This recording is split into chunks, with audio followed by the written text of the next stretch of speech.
Hey everyone, Michael Simpkins here. Welcome to episode 6 of the Police Instructors podcast. Thanks for joining me today. I appreciate you taking the time to listen. In this episode, I'm speaking with Michelle Kixmiller about PTSD in law enforcement. She's going to share strategies that may help us recognize it and overcome it.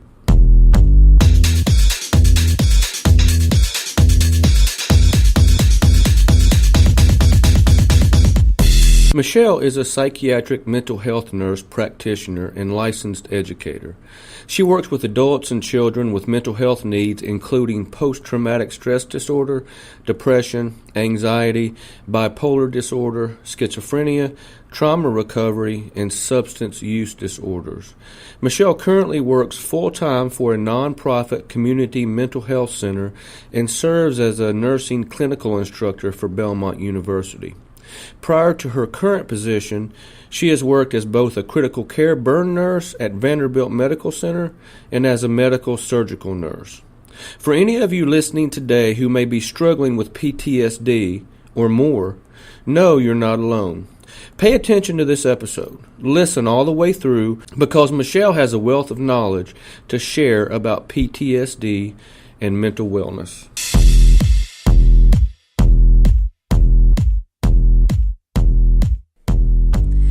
Police instructors together discussing training trends and more. Welcome to the Police Instructors podcast, where industry training experts share their strategies on how to plan, develop, and design courses in a way that facilitates training retention. Bringing his 23 years of expertise as a police instructor to you, please welcome your host, Michael Simpkins.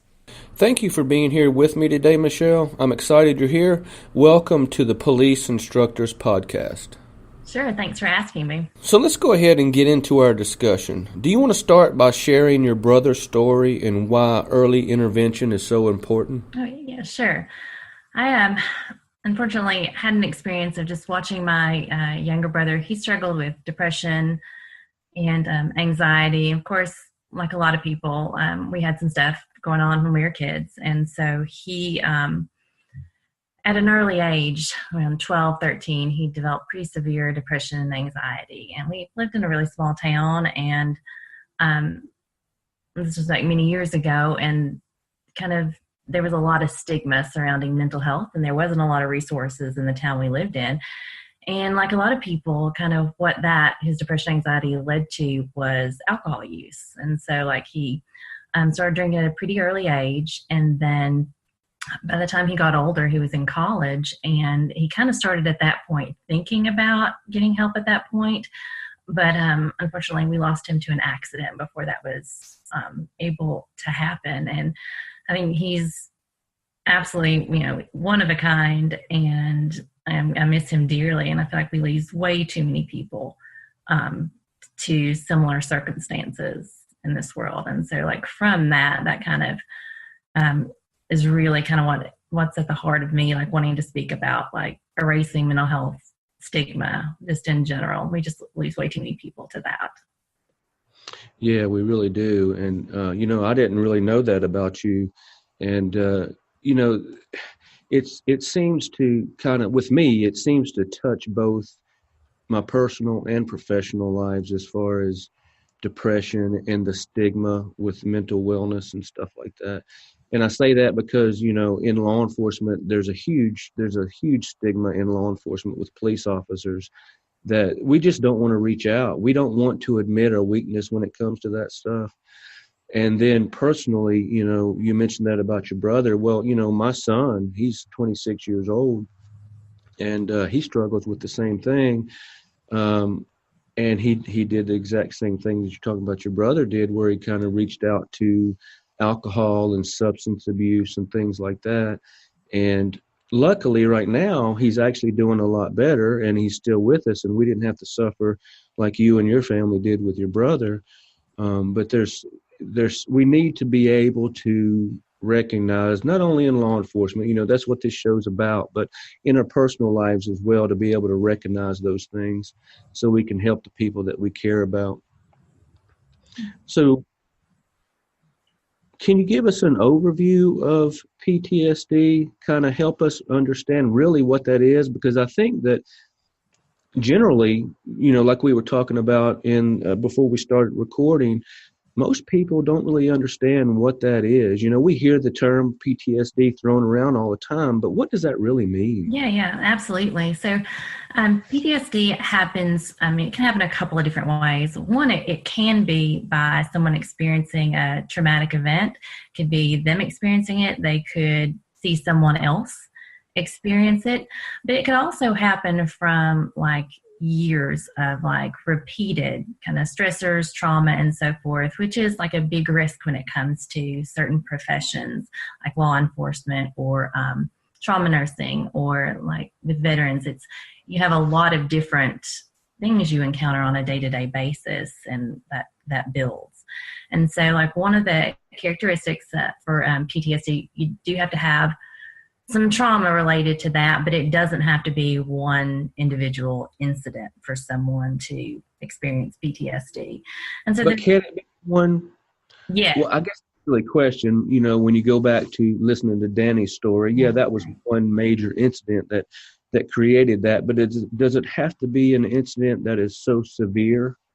Could it be like, for example, seeing a bad traffic accident with someone extremely severely injured? Oh, yes. Yeah, absolutely. It can be that, like, because that causes a severe like reaction as well. And like, if you look at like the definition of PTSD in like the DSM-5, it actually lists police officers by name when it's given examples of things that can cause PTSD. And the example that it uses is like the repeat exposure to like the facts of a child abuse case. When you have to look at that over and over and over and over, that in itself could cause PTSD. So there's a lot of things. It could definitely be like seeing something traumatic like a car accident, or even having to look at, because in Danny's story, he talked about like seeing a picture, I believe, of something that triggered him. So it just has to be something that triggers that traumatic fight or flight response. So it could be, looking at law enforcement, it could be anything that we see on any given day. Oh yeah, absolutely. I mean, it could be anything like that. And it could, I mean, like you said, I mean, it could be like evidence even, like it doesn't even necessarily, just something that you consider traumatic. Now, what are some of the things that we can look for as police officers that would help us recognize that in us or even our coworkers? So like there's like 4 different what are called clusters of things that are considered symptoms of PTSD. And like the first one I'm going to talk about is avoidance. So if something has happened that has been traumatic and you find yourself avoiding certain things, like you don't, like if it's a traffic accident that you saw or responded to, if you really dislike going to that part of town, if it could also be like avoiding talking about that particular incident.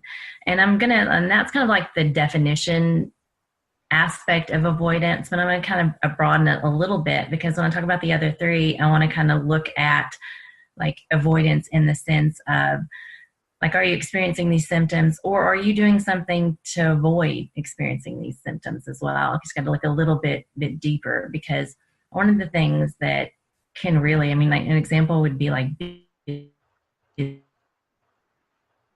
busyness. And I use the reference to like trauma nursing a lot, just because I was a burn nurse. It's just the jobs are busy, and the job, it doesn't stop. So if something traumatic happens, you of course can't process it right then because you're working. That's what you're supposed to be doing. You're there for someone else.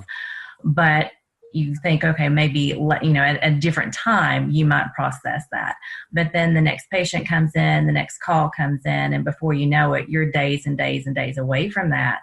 And you can kind of use busyness and moving on to the next thing as a way of thinking that you're over something, or that it didn't really affect you, until something else comes back around that kind of reminds you, oh yeah, that actually did have more of an impact than what I thought it did. So there's that. And there's, of course, like we talked about, like substance use can be used in terms of like avoidance and so forth. So avoiding talking about it, avoiding like anything that reminds you of that incident, that's a key factor in PTSD.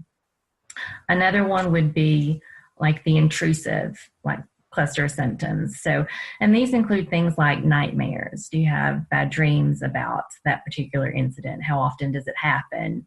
And so forth. Is there like a stress response when you start thinking about that, or if someone brings it up, like stomach aches, headaches? Do you feel yourself getting anxious if someone's talking about like a particular event or a particular series of events? And then another one would be like the flashbacks, intrusive thoughts. One of the things I really thought about with Danny's story is like he described like in vivid detail what happened to him. Mm-hmm. And so like, and then he said like it happened over 3 minutes. And so he remembered like second by second of that 3 minutes when he was telling his story. And you know what I found really interesting about that is when it got to the actual attack, he said he remembered it in pictures. Right. Like it wasn't like sitting here and kind of thinking about something that we remember and it, I don't know, kind of playing like a video or playing over in our mind. He said he remembered it as flashes of pictures. Yeah, and he had a great understanding. He talked about adrenaline, about how adrenaline like kind of implants those memories. And it's one of those things where that's kind of what's released when like that fight or flight response, and it helps you kind of have extra strength and increased heart rate and all those things that are helpful. At the same time, it also kind of implants some of those memories that you would rather remember. And he did talk about like, he even talked about colors that he saw during that time. And so, yeah, like the intrusive thoughts. I mean, so some of those pictures, that's what's considered intrusive thoughts. Like they just pop back randomly in your head. You're not trying to think about it. You don't want to think about it, but they're just randomly popping in your head at different times. And then flashbacks, which is a little different. It's like completely like feeling like you're there in that moment again. And you can kind of feel even completely dissociated from where you are at that moment. And so it's kind of like a feeling like that you're back kind of at that place. Very, very like uncomfortable and pretty scary at times. And so like in terms of like there's the two other one has to do, one of them is mood. So like experiencing like a negative emotional state, like constantly when something has happened or after a period of time when you have just a change in the emotional state. It could be more fear than normal, more anger than normal, just a real difficulty in like feeling positive emotions. You just feel like your emotional state changing and so forth. And then just negative beliefs about yourself and what happened.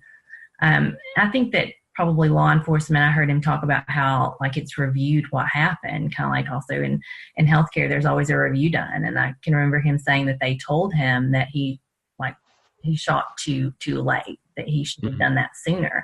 And so part of like this PTSD, like mood change, is having a lot of thoughts of, well, I should have done this, I could have done this. Like that type of thing. And like reviews like that as well. I mean, they have to happen, but that actually can contribute to that to some degree, because there's just a lot of like these emotions here. They're coming out of nowhere, kind of that guilt and shame type of mentality. And so when you start talking about like feelings of detachment and like all of that, along with the mood when it comes to PTSD.